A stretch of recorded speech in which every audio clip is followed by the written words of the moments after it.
Thousands of years ago, my father, Shu Wenwu, found 10 rings, ancient weapons that gave him power beyond anything human. Strength, immortality, control. And instead of stopping there, he wanted more. He built an army, the 10 rings, and spent centuries conquering kingdoms, toppling governments, shaping history from the shadows. Power was everything to him. Until he met my mother. He had heard stories about a hidden village called Ta Lo, deep within an enchanted forest, a place where people used ancient magic, where mythical creatures existed. He believed it held even greater power than the rings, so he went looking for it. The forest almost killed his men. Their vehicles fell into a ravine, but my father survived. He always did. And that's when he met her, Ying Li. She stood in his way, calm, unafraid. He demanded entry into Ta Lo. She refused. So they fought, and she beat him, effortlessly. That should have been the end of it, but it wasn't. They fell in love. My father, the man who conquered the world, gave it all up for her, locked away the rings, started a family. For the first time in his life, he was just a man. And for a while, we were happy. I remember asking my mom once how she defeated someone like him. She told me about the Great Protector, a dragon that blessed their people with power. She said if I ever felt lost, I should follow the pendant she gave me. It would lead me home. I didn't know how much that would matter later, because one day, everything changed. While my father was away, enemies he made long ago, the Iron Gang, came for revenge.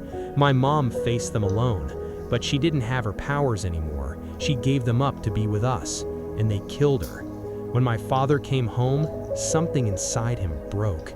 He put the rings back on, and the man who once chose love chose vengeance again.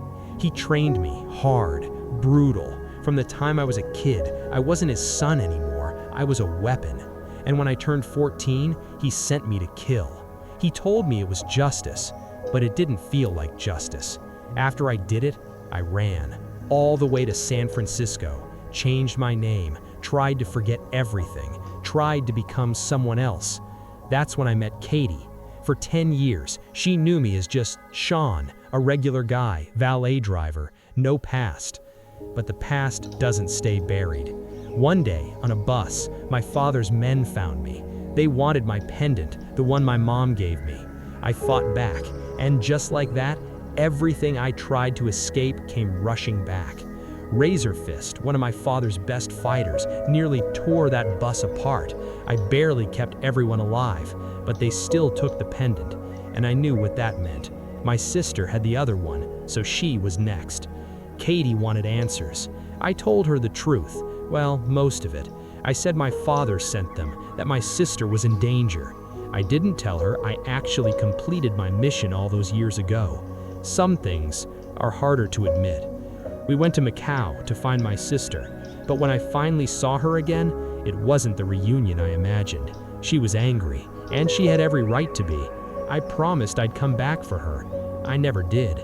She didn't need me anymore. She built her own life, became stronger without me, stronger than me. Then we realized something worse. She never sent for me. It was my father.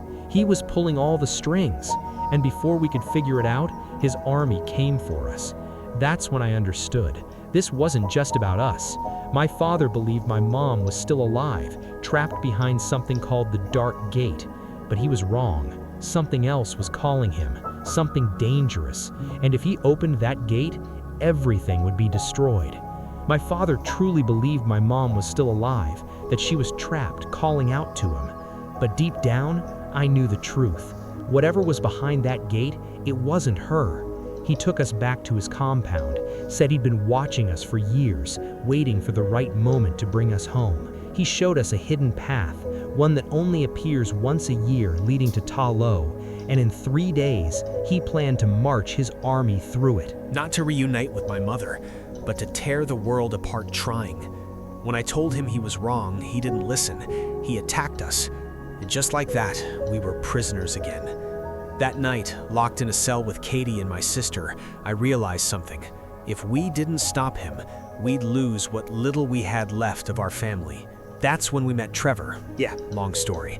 And this strange creature named Morris. Turns out, Morris knew the way to Ta Lo, even when the path wasn't supposed to open. So we escaped, fought our way out, stole a car, and followed a creature with no face into a forest that wasn't even real. The maze tried to trap us, confuse us, but Morris guided us through. And just like that, we made it.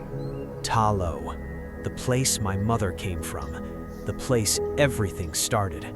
At first, they didn't trust us, but then my aunt, Ying Nan, recognized us.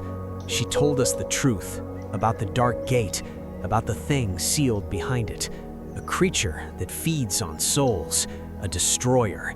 And the worst part, it doesn't just break out, it tricks people into freeing it by speaking in the voice of the ones they love most. My father wasn't hearing my mother, he was being manipulated, used, and the 10 rings were the key to setting that thing free. So we prepared for war. The villagers trained us. Katie even learned archery in one day. And me, I had to face something I'd been running from my whole life. Myself. I finally told Katie the truth. I didn't just try to kill my mother's murderer. I succeeded. That darkness, it never left me. I thought if I changed my name, my life, I could outrun it. But I couldn't, because it was always inside me. My father gave me that, but so did my mother something else. And for the first time, I chose which part of me to follow. The next morning, my father came with his entire army. The battle started immediately. Ta Lo warriors, 10-ring soldiers, all colliding at once. And in the middle of it, it was just me and him. He told me I was still that scared little boy. I told him he chose the rings over his family. We fought, harder than ever, and he was still stronger. He knocked me into the water, and as I sank, I saw everything. My past, my pain, my mother, her voice. She told me I carried both of them inside me. Not just my father's anger, but her strength too. That's when I stopped fighting it and accepted it, all of it. Then, something answered. The Great Protector. The dragon rose from the water and lifted me back up. At the same time, my father reached the gate, still believing she was inside, still hearing her voice. He started breaking it open, and that's when it happened. The darkness began to leak out. Soul eaters, creatures that ripped the souls out of people like it was nothing. Suddenly, it didn't matter who we were, 10 rings or Ta Lo, we had to fight together. Even Razorfist realized that, because those things, they couldn't be stopped alone. Only with weapons made from dragon scale, only together. Meanwhile, I faced my father one last time. This time, I didn't fight like him. I fought like her. I used my mother's technique, and something changed. The rings, they responded to me. One by one, they came under my control. I could have ended him right there, but I didn't, because he was still my father. Then, the real enemy had showed itself, the dweller in darkness. It broke free and went straight for us. My father tried to fight it, but it was too strong. It grabbed him, started draining his soul, and in that moment, he finally understood. He looked at me and gave me the rings. Then, he was gone. I didn't even have time to process it. The creature turned to me next, but my sister came back riding the dragon. We fought together, like we should have all along. The battle moved to the village. The dragon held the creature down, but it was getting stronger, feeding on stolen souls. If it consumed the dragon, it would be unstoppable. Everything came down to one moment. Katie. One arrow. No experience, just belief. She took the shot, and she didn't miss. That gave us a chance. The dragon dragged the creature down, and I finished it, using the rings, not for destruction, but to protect. And just like that, it was over.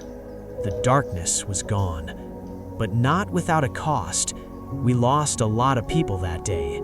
my father included. That night, we honored them, and for the first time, I felt like I understood who I was. Not Shaun, not just Shang Chi, something more. When everything settled, Katie and I went back to San Francisco, tried to explain what happened. Yeah, nobody believed us. Can't really blame them. Then Wong showed up, told me the rings were sending a signal, something ancient, something bigger than anything we'd faced. And just like that, my story didn't end, it just got bigger.